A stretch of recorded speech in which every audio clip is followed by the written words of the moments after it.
Amen. Praise the Lord, brothers and sisters. Day 6, week 9 of our Holy Word for Morning Revival. So let's read the Matthew chapter 7, verse 23. Then I will declare to them, I never knew you. Depart from me, you workers of lawlessness. 1 John chapter 3, verse 4. Everyone who practices sin practices lawlessness also, and sin is lawlessness. So in this verse, the Lord says, I never knew you. And this means He does not recognize or approve of what they did. They called Him Lord and did works, yet they were workers of lawlessness. And then in 1 John 3:4, sin is lawlessness. And lawlessness means acting outside of God's will and not under His authority. So the Lord is not only concerned with what we do, but whether we are doing the Father's will. Now, let's go to the paragraphs, and there's more explanation here. So let's read the paragraph. In Matthew 7:21-23, the Lord rebuked those who prophesied, cast out demons, and did works of power in His name. Why were they rebuked when they were doing those things in the Lord's name? They were rebuked because they were doing these things out of themselves, not out of obedience to God's will. This is the reason the Lord said that only he who does the will of my Father who is in the heavens can enter the kingdom of the heavens. The present age is full of lawlessness and rebellion. Sin is lawlessness and rebellion. Sin is lawlessness and rebellion. Being lawless is being without the law, and being without the law is sin. Satan sinned by trespassing against authority. Man breaks the law when the law is present and acts irresponsibly when no law is present. In either case, he sins, that is, he does not come under authority. Breaking the law is a matter of conduct, and it is sin. Being lawless is a matter of motive, and it is sin as well. In lawlessness, one not only rebels against authority, but acts as if there is no law. In the end times, the presence of the lawless one will result in fallen man overturning all forms of authority. He will act according to his self-will, and lawlessness will reign. From the time of Satan's fall throughout man's history of transgression to the end of this age, Satan is continually fighting against God's authority. Man is also standing against God's authority, and God establishes authority, but man rebels against it. Rebellion constitutes the underlying principle of this world. In order to serve God, we have to experience authority. We have to free ourselves from these two worldly principles, lawlessness and rebellion. So the Lord did not rebuke them because their works were fake. They are deep in them. They are serious of what they are doing. What the Lord rebuked them because their source was wrong. They acted out of themselves. So this paragraph shows us that the real problem is authority. Sin is not only doing something wrong outwardly. Sin is refusing to be under authority inwardly. So lawlessness is living as if there is no authority over us. So for example, someone may preach, powerfully or serve very actively in the church, but inwardly he never checked with the Lord. He did not pray, Lord, is this your will? Right? He may not even fellowship with the body, with the other members of the church. And you may say, Lord, is this your will? You have to ask. He simply acted according to his own thought. That's the problem. Outwardly, it looks spiritual. Inwardly, it is independence. And that is lawlessness. So, breaking rule is conduct. Ignoring authority is motive. So, from Satan's fall until today, right, it says here, there has been a spirit of rebellion in this world. Self-will, independence, resisting authority.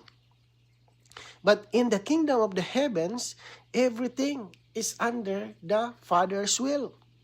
So if you want to serve God, the first lesson is not how to work. It is how to be under authority. Right? So let's read today's reading. We must realize that there are two principles in this universe. One is the principle of God's authority, and the other is the principle of Satan's rebellion.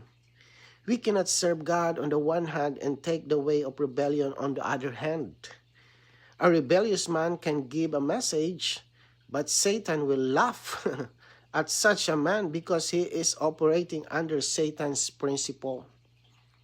Service is directly linked to authority. If we do not settle the matter of authority, we will have problems in all areas of our service and living. We have to ask ourselves if we are under God's authority. As servants of God, we have to have a fundamental revelation, a revelation of His authority. We have to face our pathway accurately and squarely.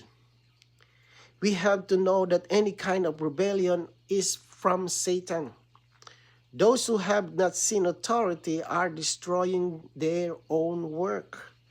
Unless we touch authority and its underlying root, God will not be able to have any work in China, in other places, and in the entire world.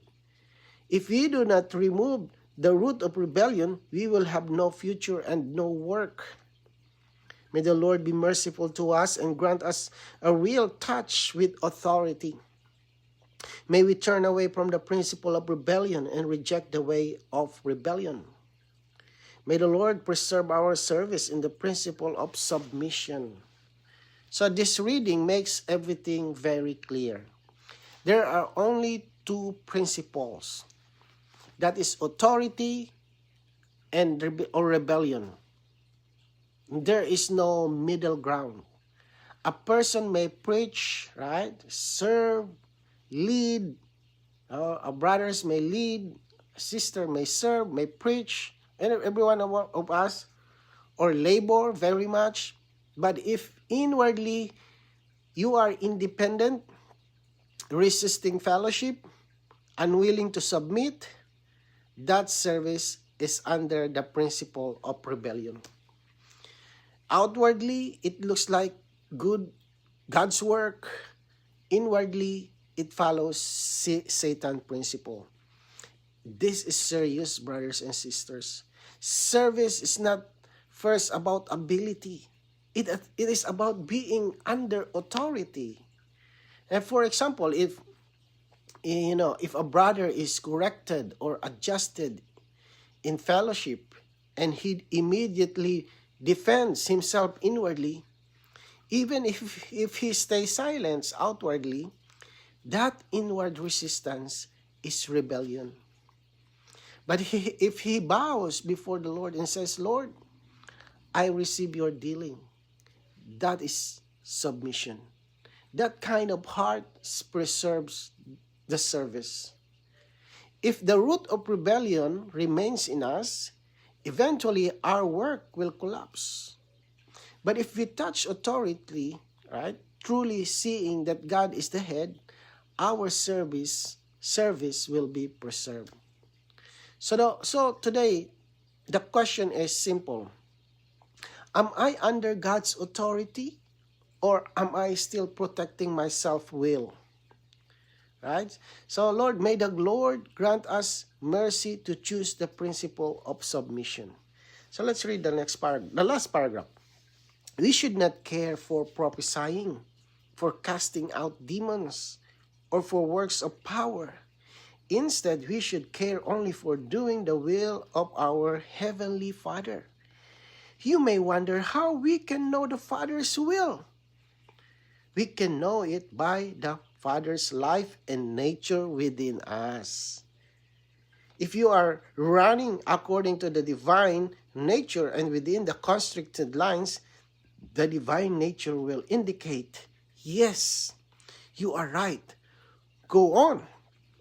But if you are not running according to the divine nature, or if you step outside the lines, this is what we were talking yesterday, the divine nature will say, don't go this way. There is no need for anyone to tell you what to do. For the regulating, constricting divine nature is within you. This nature tells you where you are. So, let's say it's a comforting words here. The Lord is not asking us to figure out His will outwardly, right? You become paranoid. What? It is God's will? It is God's will? No, that's not the way it is. Okay? So He has already put His life and nature inside of us. The divine nature has lines. Like the lines on a running track. As long as we stay within those lines, right, in the middle, there is space and inward confirmation. And then you will say, I am in a right track. I am in God's will. And there's a sense that says, oh yes, I have to go on. So whatever you doing right now in the church life, if it is inside that lines, you are good to go. You are in the Father's will. But the moment we step outside, maybe, we speak something we should not say, right, in the church, or make a decision in the church out of ourselves. Inwardly, there is a check, right? A loss of peace. There is no peace. A constricting sense. That is the divine nature regulating us. So for example, you may plan to say something strong to someone, right? Outwardly, you feel justified. But inwardly, there is a small feeling. Don't go this way. Don't do that, right? If you may think it is the right way, but when you've done fellowshipping to the Lord, to the brothers and sisters, it restricts you. It says, don't do it. Even the spirit within you telling you, don't do that. Right? Right, brothers? So that means that Father's life, the divine life within us, indicating His will. Right? He is restricting us. Right? He is maintaining us, telling us, maintain in your line, inside the two lines. If you maintain there, that's my will. Right?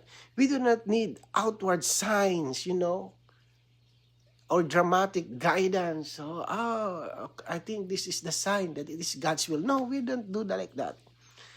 The Father's will is known by the inward life.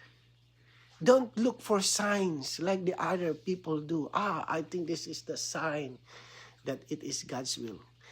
Deep within you, the Lord is speaking if it is His will.